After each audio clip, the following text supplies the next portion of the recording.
వయ్యారంతో ఈ చిన్నది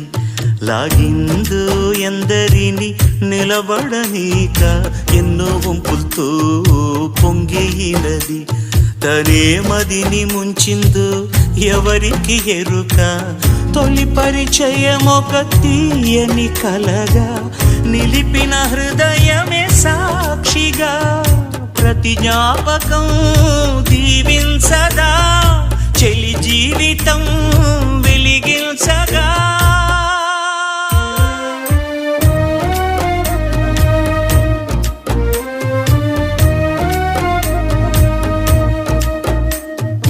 అల్లంత దూరాల